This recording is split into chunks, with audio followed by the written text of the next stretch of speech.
Assalamualaikum warahmatullahi wabarakatuh. Kembali lagi dengan saya channel Kang Rian Dance. Semoga kalian selalu diberikan kesehatan dan rezeki yang cukup.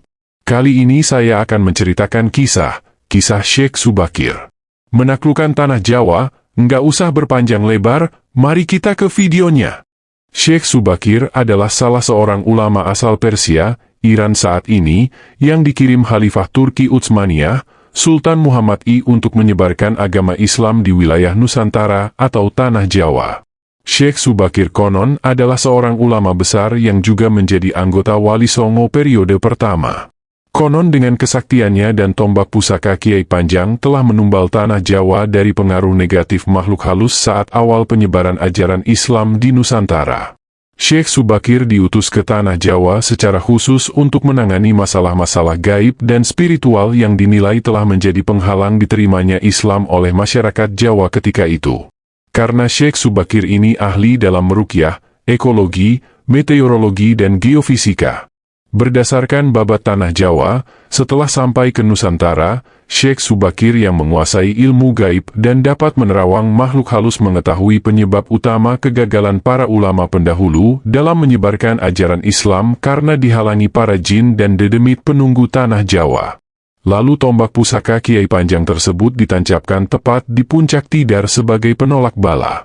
Konon tombak sakti itu menciptakan hawa panas yang bukan main bagi para lelembut dan bangsa jin yang berdiam di Gunung Tidar.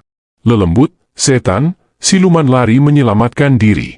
Jin, peri, banaspati, semuanya tak kuat menahan panasnya pancaran kekuatan hawa panas yang dikeluarkan tombak tersebut.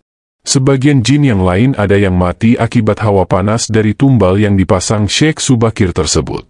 Konon sabda Palon, raja bangsa jin yang telah 9.000 tahun bersemayam di puncak Gunung Tidar terusik dan keluar mencari penyebab timbulnya hawa panas bagi bangsa jin dan lelembut.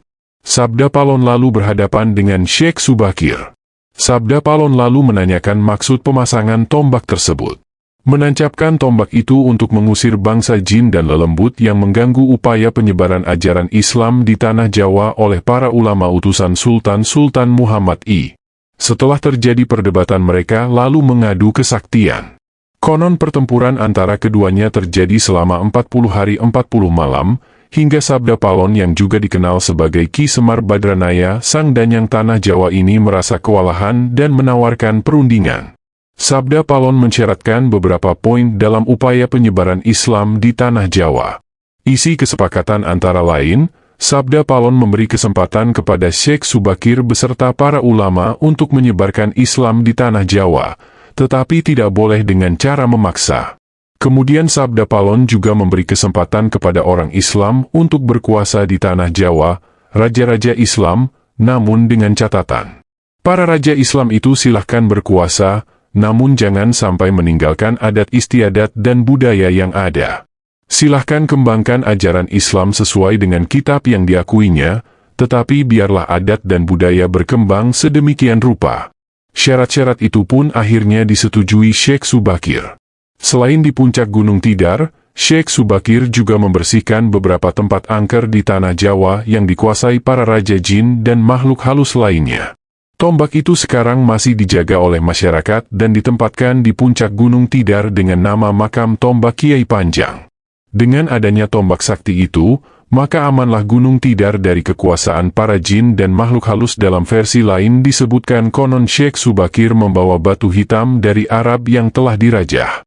Batu dengan nama Raja Aji Kalacakra tersebut lalu dipasang di tengah-tengah Tanah Jawa, yaitu di puncak Gunung Tidar, Magelang.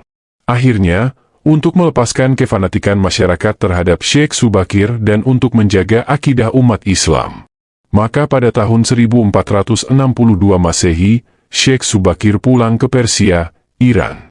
Ini dimaksudkan agar kefanatikan tersebut runtuh, dan masyarakat kembali kepada tauhid yang benar.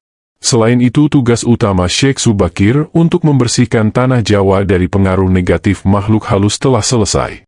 Selanjutnya setelah Syekh Subakir wafat posisinya digantikan oleh Wali Songo lainnya yaitu Sunan Kalijaga.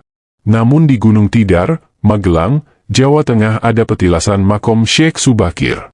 Tempat ini pun kerap didatangi para peziarah yang ingin melihat tempat tersebut.